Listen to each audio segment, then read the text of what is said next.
Hello dear friends, H B online class से स्वागत है। छत्तीसगढ़ राज्य ओपन स्कूल का मॉडल पेपर से सॉल्यूशन करने जा रहे हैं। कक्षा 12वीं का हिंदी है, सेट ए। देखिए, इसके पहले मैंने हिंदी का जब मॉडल क्वेश्चन पेपर बोर्ड ने जारी नहीं किया था, उसके पहले भी मैंने हिंदी इंग्लिश का डाल चुका है ना। उससे आपको अच्छे से पढ़ना है। और साथ में ये जो मॉडल क्वेश्चन पेपर है बोर्ड के द्वारा जारी किया गया है ना, इसका सॉल्यूशन मैं अलग से बना रहा हूँ। ठीक है, तो इसको भी आप लोग को थोड़ा देख लेना है, वॉच कर लेना है। प्रश्न सही विकल्प चुनकर लिखिए। प्रभु तुम चंदन हम पानी किस कवि की पंक्तियां हैं? तो ये रैदास की पंक्तियां हैं। मैंने हर वीडियो में बोला है कि देखिए, रेड कलर में जो लिखा हुआ है वो मेरा आंसर है। मैं चारों ऑप्शन को नहीं पढ़ता हूँ, सीधा क्वेश्चन पढ़ के आंसर को बताता हूँ। ठीक है। रामचरितमानस में सबसे अधिक छंद किसका प्रयोग किया गया है? तो चौपाई छंद है। नाटक में विचार अभिव्यक्ति कैसे किया जाता है? तो पात्रों के द्वारा किया जाता है। लेखक कहाँ ठहरा था? तो लेखक वो मकान में ठहरा था। जी जीविका की विजय विधा का पाठ है संस्मरण। इसके बाद आइए देखते हैं, रिक्त स्थान की पूर्ति करें। पद्माकर ने अपनी कविता में खालिस्तान ऋतु का वर्णन किया है, तो बसंत ऋतु आएगा इसमें। आधुनिक युग की मीरा किसे कहा जाता है? महादेवी वर्मा को।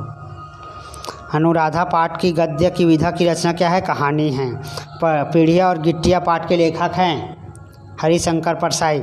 शिवालिक शब्द हमें पाठ में मिलता है कूटज में। सत्य सत्य लिखिए। रहीम ने सीजन की उपमा मुक्ताहार से की है, सत्य कथन है। सदल मिश्र ने नासिकेतो परिधान लिखा था, सत्य है। 25 वर्ष का कार्यकाल पूर्ण होने पर स्वर्ण जयंती मनाई जाती है, सत्य है। पंडित सूर्यकांत त्रिपाठी निराला छायावाद के कवि है, सत्य है। भावों और विचारों का विस्तार करना भाव पल्लवन कहलाता है, सत्य है। उचित संबंध जोड़िए। रामधारी सिंह दिनकर, विराटा की पद्मनी, राजेंद्र उपाध्याय। तो देखिए, रेड कलर में आंसर लिख दिया हूँ। पहला जो है क्षमा शोभती उस भुजंग को है। दूसरा कठपुतली है। गोरखनाथ ने नाथ साहित्य लिखा है।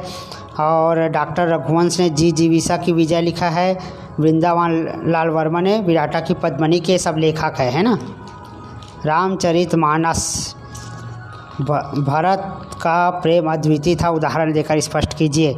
अब ये हिंदी सब्जेक्ट है दोस्तों, इसको ज़्यादा एक्सप्लेनेशन नहीं चाहिए आपको, बस समझा देता हूँ थोड़ा थोड़ा। तो राम और भरत के बीच बहुत ही अटूट प्रेम था, क्योंकि जब वो चला गया तो उसको ढूंढने के लिए, लाने के लिए जो है वो भारत जो है दौड़े दौड़े चले गए थे। ऐसा भी आप अपने तरीके से भी लिख सकते हैं। गद्य किसे कहते हैं? इसकी प्रमुख विधा। तो मानव अपने विचारों की अभिव्यक्ति जिस सहज तथा सरल भाव में कहता है वही गद्य है। कहानी और उपन्यास गद्य कहलाते हैं। अरुणा देर रात हॉस्टल में कहाँ से लौटी थी? अरुणा देर रात हॉस्टल फुलिया दाई के घर से लौटी, क्योंकि उसका बच्चा बीमार था। कुल्हाड़ी और कुदाल में अंतर लिखिए, इसको नोट कर लीजिए। प्रश्न 6 है, निम्नलिखित मुहावरों का अर्थ दीजिए। गागर में सागर भरना का मतलब होता है थोड़े में बहुत कह देना। मोहन रामायण के दोहे कहकर गागर में सागर भर दिया।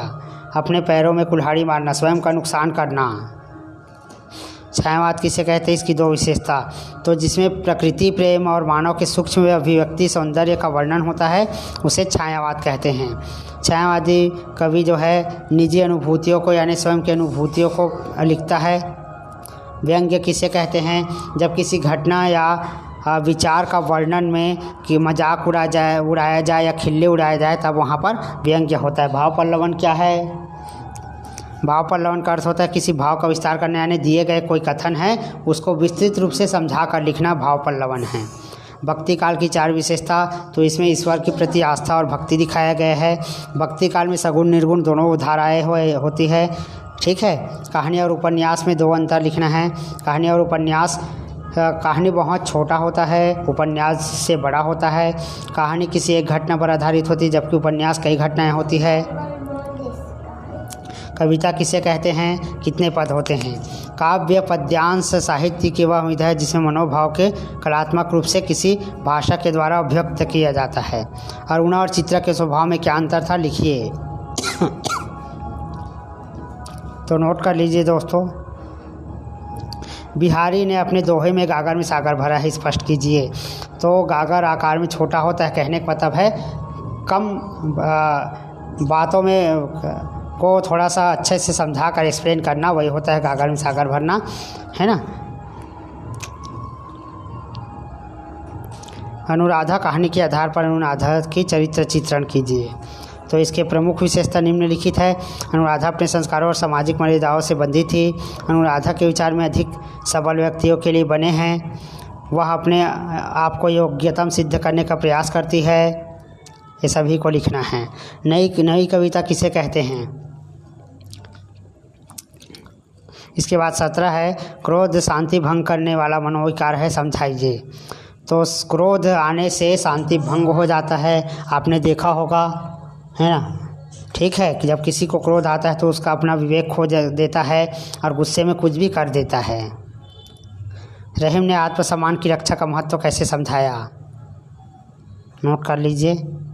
इसके बाद है, यमक और श्लेष्मा अलंकार में अंतर लिखिए। तो यमक अलंकार किसी काव्य में एक ही शब्द की पुनरावृत्ति होती है, जैसे कनक कनक में 2 बार कनक कनक आया है, देख लीजिए। श्लेष अलंकार में जो है एक ही शब्द के कई अर्थ छुपे होते हैं।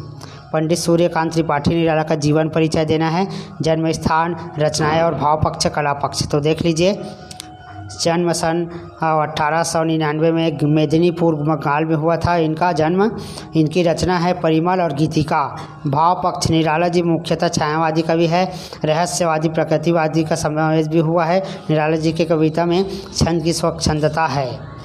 भाव पक्ष, निराला जी की काव्य भाषा विशुद्ध खड़ी बोली है। ठीक है। महादेवी वर्मा का जीवन परिचय है, नोट कर लीजिए। नोट करते चले जाए, मैं आगे बढ़ा देता हूँ। स्क्रीनशॉट बिल्कुल कर लेना है। प्रश्न 20, निम्नांकित का भाव पल्लवन कीजिए। परहित शरीर धर्म नहीं भाई, यानी दूसरे का हित करने से बड़ा कोई भलाई नहीं होता है। जब हम किसी की मदद करते हैं, उनके हितों के बारे में सोचते हैं, किसी का उपकार करते हैं, है ना, तब इसको हम सही कर्म कहते हैं। करत करत अभ्यास के जड़मती हो सुजान। तो रहीम जी ने कहा है कि, है ना, अभ्यास करते करते जो है सब चीज़ जो है सही हो जाता है। हमको बार बार अभ्यास करना चाहिए जब कोई चीज़ हमें नहीं आता तो। निम्नलिखित में से किसी एक पद्यांश की व्याख्या कीजिए। बतरस लालच लाज की मूली धरी लुकाई।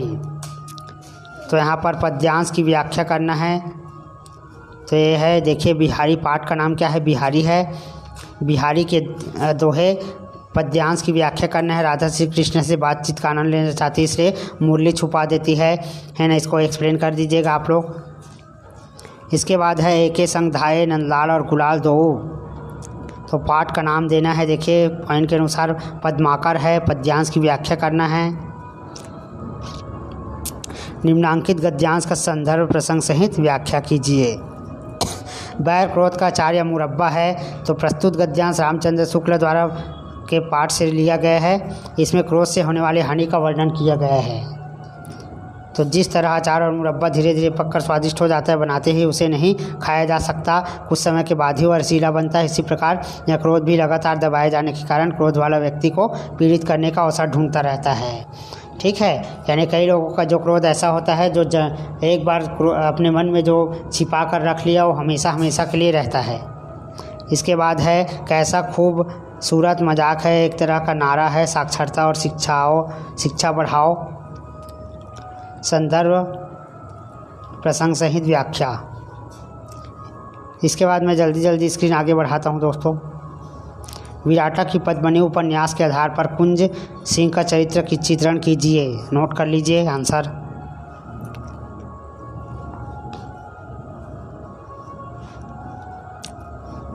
इसके बाद विराटा की पद्मिनी में वर्णित सौंदर्य का वर्णन कीजिए। तो प्रकृति चित्रण करना है। पहाड़ है, नदी है, पर्वत है, पहाड़ है, इसके बारे में विराटा की पद्मिनी में बहुत अच्छे से सुंदर वर्णन किया गया है। अपने तरीके से आंसर छोड़ना नहीं है, आपको पूरा लिखना है, अपने तरीके से लिखना है। ठीक है। नगर पुलिस अधीक्षक को है ना आपके मोहल्ले में चोरी की घटनाओं का सूचना देना है। देख लीजिए।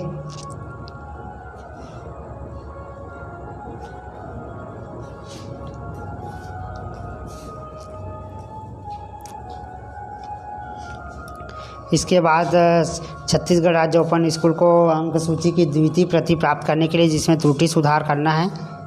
ठीक है। तो ऐसे आवेदन लिखेंगे आप लोग, देख लीजिए। इसके बाद 25 निम्न में से किसी एक पर निबंध लिखिए। छत्तीसगढ़ के पर्यटन स्थल देख लीजिए, मैंने इस पर लिखा है।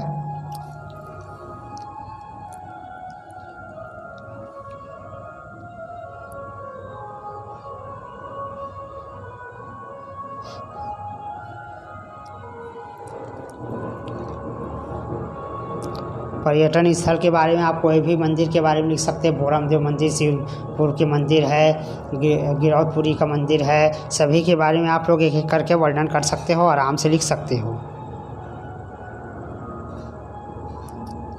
इसके बाद मैंने किया है जीवन में खेलों का महत्व, है ना। इसके पहले मैंने सेट में भी इसको दिखा दिया है आपको, आप लोग गाइड से भी पढ़ सकते हो।